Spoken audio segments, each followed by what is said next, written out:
السلام عليكم ورحمة الله وبركاته. أبطال ثالثة ثانوي في جميع أنحاء جمهورية مصر العربية، أهلا بيك. معاك البارون عمرو جمال في أولى رحلات الفصل الثاني. بقول رحلات لأن الفصل الثاني غرقان رحلات، اللي هو هنعيش مع بعض شهرين في الفصل الثاني. فأتمنى من الله إن أنت تكون بتذاكر كويس ومش موقع أي حاجة. بص يا سيدنا، إحنا هنا على اليوتيوب بنحل الأسئلة، أما الشرح بتاعنا بيكون موجود على المنصة. عايز تعرف اي تفاصيل عن المنصه هتلاقي موجوده في الديسكربشن تحت، اللينكات بتاعت تحميل المنصه، لينكات السوشيال ميديا، كمان الارقام بتاعت التواصل معنا. وهتلاقيني برضو عامل لك مراجعه الفصل الاول على اليوتيوب هنا، شرح وحل، لازم تتفرج عليها عشان نبقى فرمنا الفصل الاول ونشتغل مع بعض الفصل الثاني. باذن الله النهارده احنا هنحل اسئله وتدريبات على اهم الاسئله اللي موجوده على الدرس الاول في الفصل الثاني، اللي هو احوال مصر بعد خروج الحمله الفرنسيه وبروز شخصيه محمد علي. ونبدا مع بعض افضل ما نبدا بيه اللي هو الصلاه على النبي عليه افضل الصلاه والسلام، ونحل اول سؤال. اول سؤال يا صديقي بيقول لي: التاريخ غالبا لا يصنعه المصادفه، يعني التاريخ مش بيجي بالصدفه، بل تاتي احداثه الكبرى نتيجه دراسات معلومه ومواقف محسوبه لتحقيق اهداف بعينها. يعني التاريخ ما بيجيش بالصدفه، بل احداث التاريخ الكبرى بتبقى نتيجه دراسه محطوطه. ينطبق مضمون العباره السابقه دي على ايه؟ فهنا بيقول لي: طريقه وصول محمد علي للحكم في مصر، ولا المماليك بعد خروج الحمله الفرنسيه من مصر، ولا توجه محمد علي لقتال المماليك، ولا استعانه الوالي خورشيد بقوات الدولاب. طبعا الاجابه هنا تنطبق على واحد اللي هي الف، طريقه وصول محمد علي للحكم. ليه بقى؟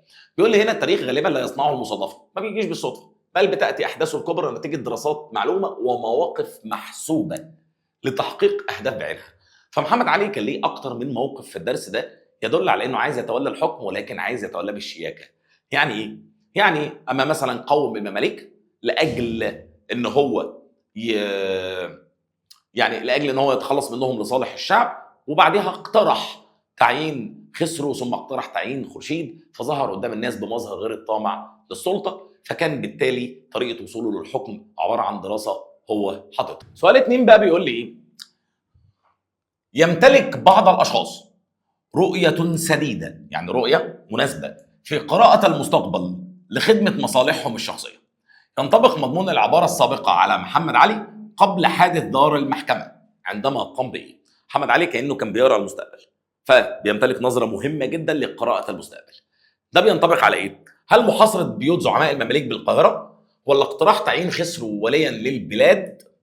ولا التوجه للصعيد لمحاربة بكوات المماليك؟ ولا إثارة زعماء الشعب ضد حكم المماليك وخورشيد؟ طبعا الإجابة هنا هي جيم، اقتراح تعيين خسرو للبلاد. ليه؟ لأنه ظهر بمظهر غير الطامع للبلاد، وأنه راجل عادل ما بيرضاش بالظلم. سؤال 3: أدى دخول مصر في فترة من الفوضى والصراعات بين الفرق السياسية المتنحرة في مستهل القرن ال19، يعني بداية القرن ال19 اللي هو 1801، إلى نقط. مصر سبب ان هي دخلت في فتره من الفوضى والصراعات بين الفرق السياسيه المتناحره ادى الى ايه؟ تصاعد قوه المماليك العسكريه، ده ما حصلش لان المماليك كده كده قوتهم العسكريه ضايعه. خروج القوات البريطانيه من مصر، ده حصل. افتقاد البلاد لحكومه مركزيه قويه، ده حصل. تطلع المصريين للوصول للسلطه، ده ما حصلش. ليه؟ المصريين ما فكروش ان هم يتولوا السلطه. فانا عندي هنا 2: ادى دخول البلاد لفتره من الفوضى والصراعات بين الفرق السياسيه المتناحره، ده ادى الى ايه؟ طبعا الاجابه ب هي افتقاد البلاد لحكومه مركزيه قويه. ليه؟ لان في الفتره دي تعدد الولاء، ما بقاش في حد مسيطر على الحكم بشكل ثابت، البلد كانت داخله في فتره من الفوضى والصراعات. ومعنى كلمه حكومه مركزيه لحكومه قاعده بتحكم البلاد ومسيطره عليها سيطره تامه. نتج عن ارسال الباب العالي، والباب العالي هنا السلطان العثماني، لفرق الدولاء اللي بعتهم عشان خورشيد الى مصر استجابه لطلب خورشيد. ايه النتيجه على ده؟ في صفوف الالبان والارناؤوط الانقسام، حصل انقسام يعني في صفوفهم؟ لا. توقف الملاحه النهريه بين مدن الدلتا؟ برضه لا، لان ده كان امتى؟ ايام المماليك وصراعهم مع العثمانيين واحتلالهم المنيا. طيب تحالف المماليك مع الزعامه الشعبيه، ولا بروز قوه الظهير الشعبي؟ طبعا الاجابه بروز قوه الظهير الشعبي، يعني ظهور قوه الشعب المصري في مواجهه خورشيد. ليه؟ لانهم قاموا بالثوره ضد خورشيد بسبب فرق الدولاب. اتفق كل من خسرو وخورشيد في ايه؟ معاناتهم من الوجود الاوروبي بمصر، محاولتهم للتخلص من منافسيهم السياسيين، تحالفهم مع الانجليز ضد محمد علي، بلوغ مع محمد علي مكانه قويه تهدد نفوذهم. طيب تعالى نمشي واحده واحده. معاناتهم من الوجود الاوروبي في مصر، خورشيد ما عاناش من الوجود الاوروبي في مصر، خسروا بس اللي عانى. ليه؟ لان خورشيد جه بعده رحيل الاحتلال، فدي لا. محاولتهم للتخلص من منافسيهم السياسيين دي هنركنها، لان الاثنين كان عندهم منافسين سياسيين. خسروا كان عنده المماليك والانجليز كمان، وخورشيد كان عنده محمد علي. تحالفهم مع الانجليز ضد محمد علي ده ما حصلش. بلوغ محمد علي مكانه قويه تهدد نفوذهم ما كانتش موجوده في عهد خسرو، ولكنها كانت موجوده في عهد خورشيد، فالاجابه هتبقى جيم، محاولتهم التخلص من منافسيهم السياسيين. سؤال 6. تمثل القاسم المشترك بين سياسه كل من نابليون ومحمد علي في بدايه حكمهما لمصر في ايه؟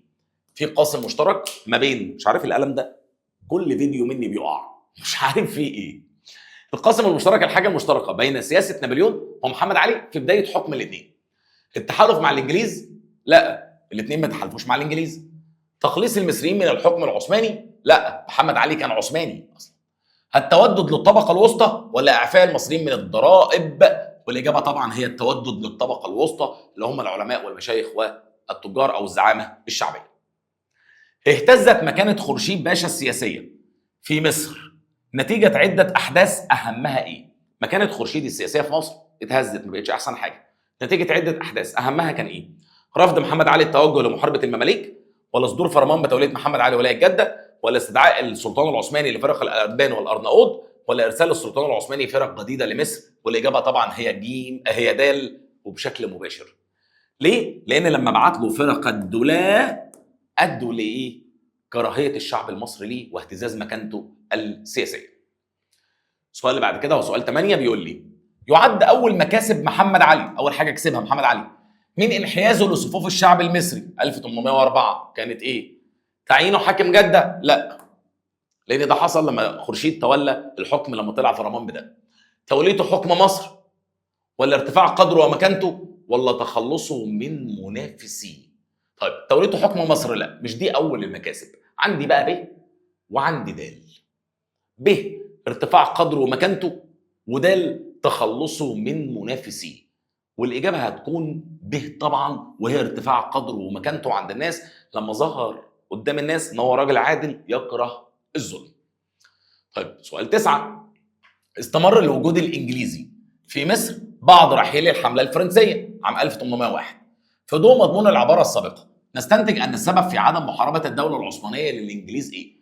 يعني الدوله العثمانيه فضلوا الانجليز موجودين فيها، ما رحلوش. رحلوا امتى؟ 1803 تنفيذا لصلح اميان اللي اتعمل في 1802.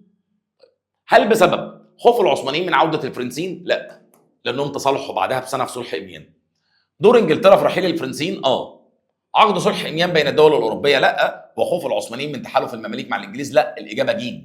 دور انجلترا في رحيل الفرنسيين، لان انجلترا كان ليها دور مهم في رحيل الفرنسيين عن مصر، فالدوله العثمانيه ما قدرتش تقول لهم امشوا. سؤال 10. ارتد السهم الذي اطلقه صاحبه اليه مره اخرى. يعني انا ضربت سهم في حد، فالسهم ده رجع خبط فيا انا. تحقق مضمون العباره السابقه عندما قام خورشيد باشا بايه؟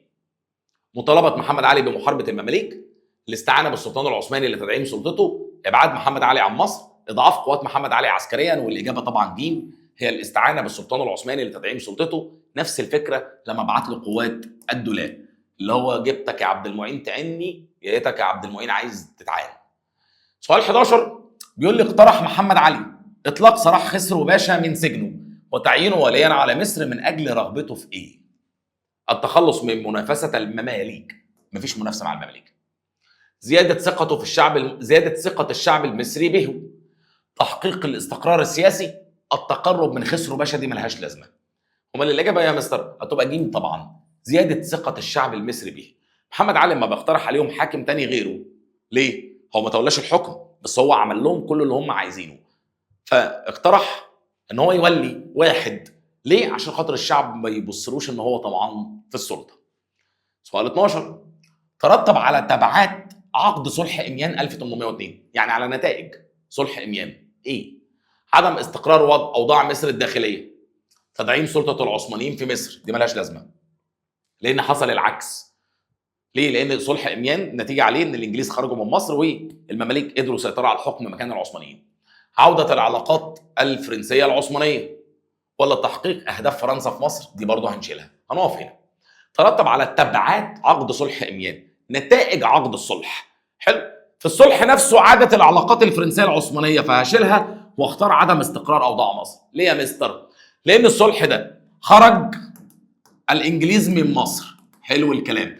حصل ايه بقى؟ قلت لك في الشرح على المنصه ان الصراع بعد خروج الانجليز من مصر بقى 1 تو 1 بين مين ومين؟ المماليك والعثمانيين. فالمماليك هربوا، راحوا احتلوا المنيا وسيطروا على الملاحه في نهر النيل، وتعدد الولاء في فتره قصيره، وعجزوا عن دفع الرواتب للجند فصار الجند، وتدهورت احوال البلاد السياسيه لحد ما قدر المماليك ان هم يطردوا القوات العثمانيه من القاهره ويسيطروا على الحكم. فاللي حصل هو عدم استقرار اوضاع مصر الداخليه. سؤال 13، اتبع المماليك طرق متشابهه في مقاومه الحمله الفرنسيه وفي صراعهم ضد العثمانيين في 1803، والتي تمثلت في ايه؟ لسه قايلها دلوقتي، السيطره على الملاحه في نهر النيل. فهنا بيقول السيطره على الملاحه في مصر العليا، طبعا صح. طب ايه يا مستر كلمه مصر العليا دي؟ افهم يلا.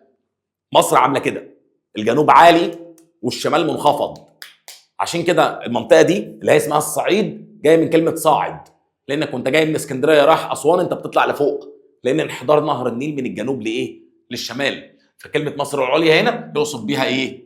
الصعيد، اللي هي جايه من كلمه صاعد.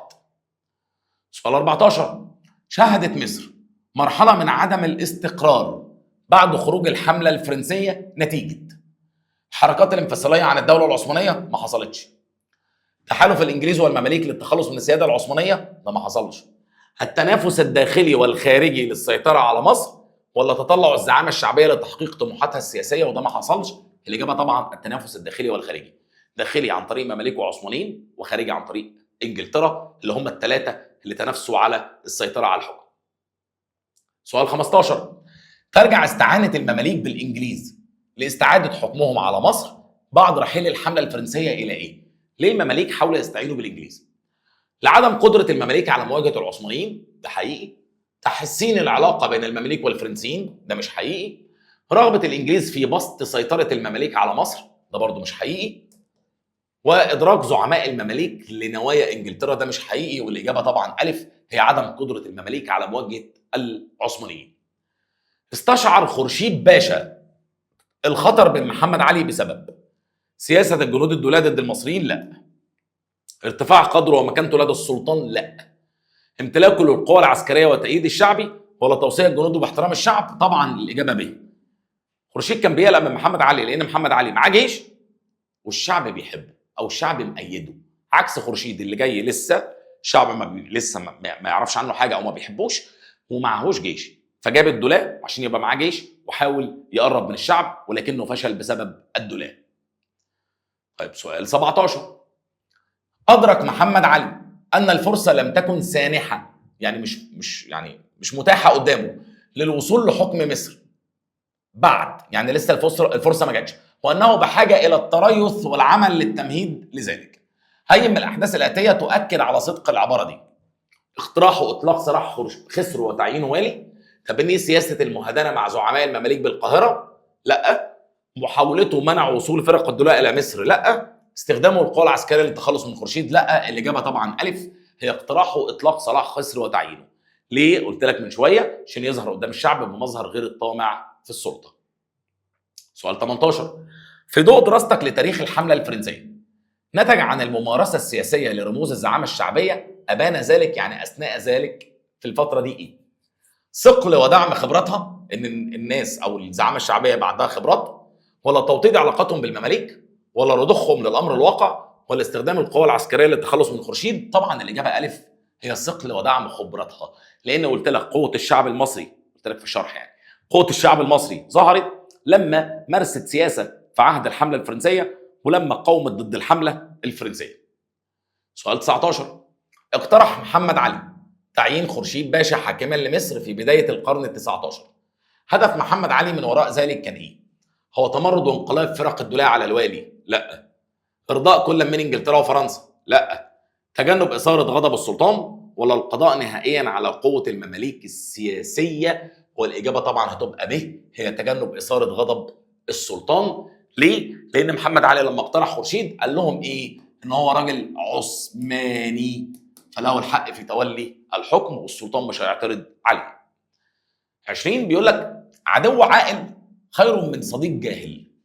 ظهرت الفكرة الصديق الجاهل فين؟ القوى العثمانية الداعمة لخورشيد من قبل ما اكمل قرايه بس هنشوف الباقي. اعتراض فرقة الارناؤوط على اعادة تعيين خسرو؟ لا. تصدي الزعامة الشعبية لخورشيد؟ لا. مهاجمة المماليك للعثمانيين في القاهرة؟ لا. والاجابة طبعا القوى العسكرية الداعمة لخورشيد اللي هو فرق الدولاء اللي هي المفروض صديق ولكنها ادت لي اذية خورشيد. سؤال 21. توليد الدولة العثمانية خسرو وليا على مصر كان بداية ايه؟ ارضاء الشعب المصري؟ لا. استعادة الاتراك حكم مصر؟ نهاية النزاع على الحكم؟ لا. عجز الانجليز عن الاستمرار في النزاع؟ لا. الاجابة ج، هي استعادة الاتراك لحكم مصر. ليه؟ عشان خاطر يقولوا يا جماعة مصر ولاية عثمانية فوالي اهو، راحوا معينين خسرو.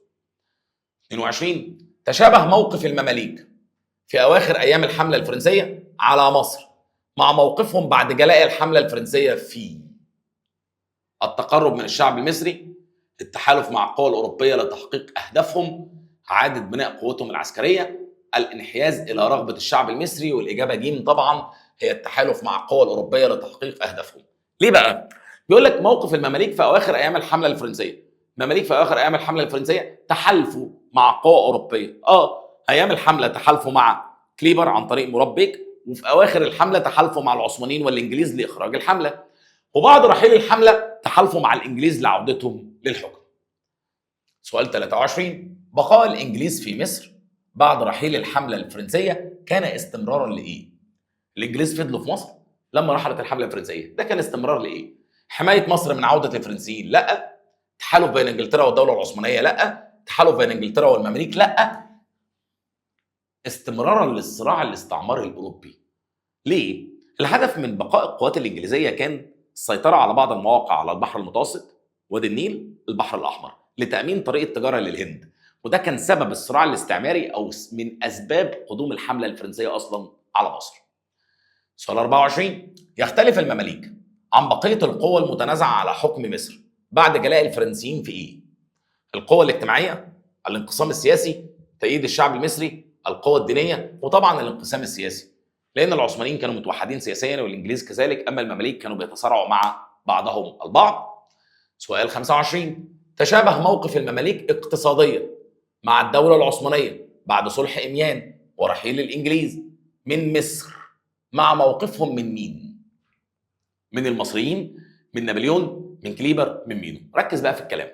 بيقول لي تشابه موقف المماليك اقتصاديا مع الدولة العثمانية بعد صلح إميان. موقفهم مع الدولة العثمانية بعد صلح إميان إيه؟ إن هم عطلوا الملاحة في نهر النيل. ورحيل الإنجليز من مصر مع موقفهم مع مين؟ طبعا الإجابة هتبقى نابليون، لأنهم لما هربوا للصعيد عطلوا الملاحة، فنابليون عرض على مراد بيك حكم الصعيد ومراد بيك رفض فاشتبك معاه في معارك وانتصر عليه. سؤال 26. ما أشبه الليلة بالبارحة؟ تتبادر إلى الذهن هذه العبارة، يعني بالبلدي كده يا سلام النهارده شبه امبارح، او ايه ده اللي حصل ده شبه اللي حصل قبل كده. فبيجي في بالي العباره دي تتبادر الى الذهن، يعني ايه بيجي في بالي؟ عندما نجح المماليك في طرد القوات العثمانيه من القاهره وسيطروا على حكم البلاد، حيث يتشابه هذا الموقف مع قام به مين؟ محمد ابو الدهب، مراد بيك، ابراهيم بيك، علي بيك. طبعا علي بيك الكبير اثناء الحركه الاستقلاليه. 27. حرص المماليك بعد جلاء الحملة الفرنسية عن مصر على استكمال ما بدأ على يد مين؟ المماليك حرصوا بعد جلاء الحملة الفرنسية ان هم يكملوا ما بدأ على يد علي بيك الكبير، ان هم يستقلوا بحكم مصر عن الدولة العثمانية. سؤال 28. تشابهت احوال مصر السياسية بعد ثورة 1804 مع احوالها بعد. احوال مصر السياسية بعد 1804 ايه؟ فراغ سياسي لحد ما محمد علي اقترح تعيين خورشيد. مع احوالها بعد ايه؟ معركة أبي قير، شبرخيت، مقاومة السعيد، إمبابة. طبعا إمبابة. ليه؟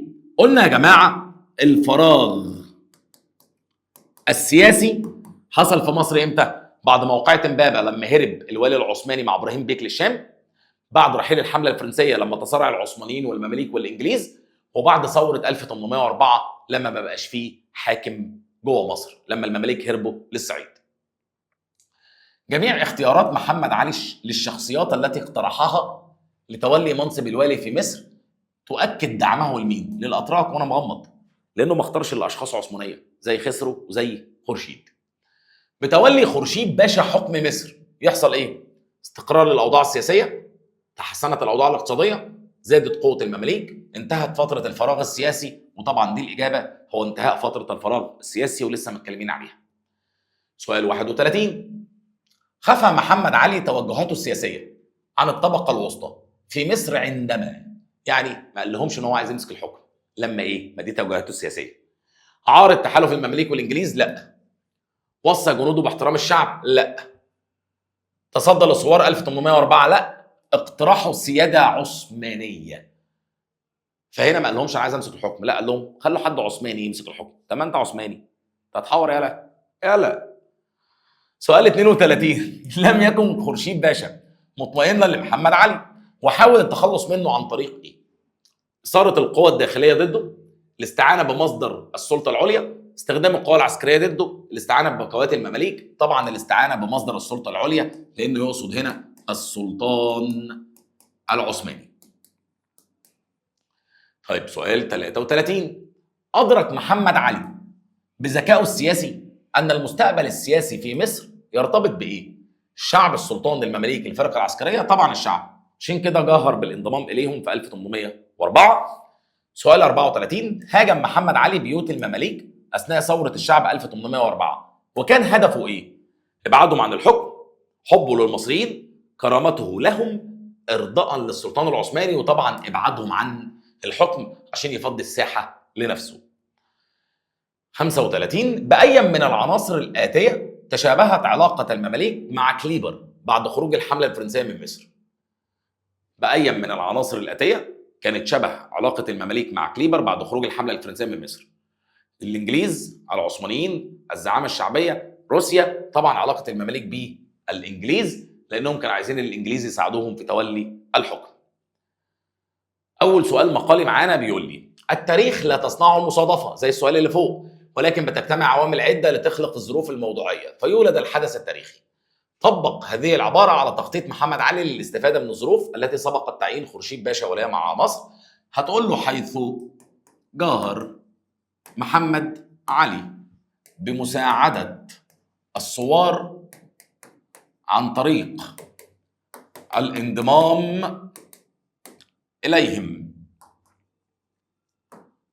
بجانب ترشيحه أكثر من شخصية لتولي الحكم ولم يقم بترشيح نفسه.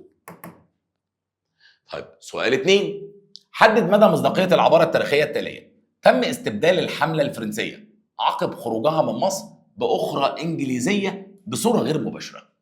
الحملة الإنجليزية، الحملة الفرنسية لما خرجت من مصر تم استبدالها بحملة إنجليزية بصورة غير مباشرة. طبعا مصداقية العبارة صادقة. ليه؟ حيث لم تخرج القوات الإنجليزية المشاركة في رحيل الحملة الفرنسية. ليه بقى؟ لرغبة إنجلترا في السيطرة على بعض المواقع على البحرين الأحمر والمتوسط ووادي النيل. طيب سؤال 3. أثبتت الأحداث التي تلت خروج الحملة الفرنسية من مصر أن الإنجليز لا يقومون وزنا إلا لمصالحهم. حل العبارة السابقة ده طبعا حقيقي. ليه بقى؟ حيث قاموا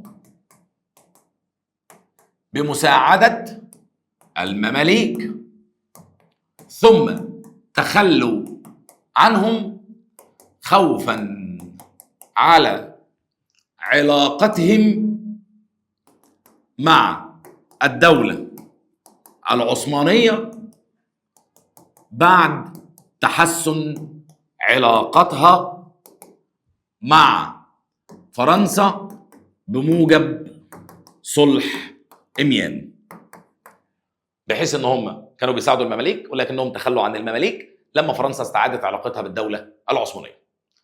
ما العلاقة بين الفرق العسكرية والأوضاع السياسية في مصر قبل تولية محمد علي؟ ايه العلاقة بين الفرق العسكرية والأوضاع السياسية في مصر قبل تولية محمد علي؟ طيب هنا ساهمت الفرق العسكرية في عدم الاستقرار السياسي. مثلا ايه؟ انا عندي اكتر من مثال على فكرة، يعني اثناء الصراع ما بين المماليك والعثمانيين، بس انا هقول مثال يعني اقرب، مثل فرق الدولاة الذين ساهموا في انتهاء فترة حكم خورشيد عن طريق فسادهم السياسي. طيب اقترح محمد علي تعيين خسرو يوصف بالذكاء السياسي، اشرح ذلك. طبعا حيث قام بترشيح شخص عثماني تولى الحكم من قبل ولم يقم بترشيح نفسه. ليه محمد علي كان بيعمل كده؟ لانه مش عايز يظهر قدام الناس بمظهر الطمعان في السلطه، فانا عايز الناس هي اللي تختارني للحكم، لان الناس لما تختارني للحكم انا هاجي واقدر اعمل اللي انا عايزه. ده يا شباب كانت اهم الاسئله اللي موجوده على الدرس الاول في الفصل الثاني. طبعا ده مش لقاءنا الاخير، باذن الله لقاءاتنا هتفضل متكرره لحد ليله الامتحان. اتمنى من الله ان انا اكون خفيف على قلبك كده وتكون بتفهم من اللي انا بقدمه لك، واتمنى ان انت تساعدنا بالاشتراك في القناه واللايك والشير عشان خاطر تستفاد وغيرك يستفاد، ويفضل مقابلتنا الاسبوعيه موجوده باذن الله.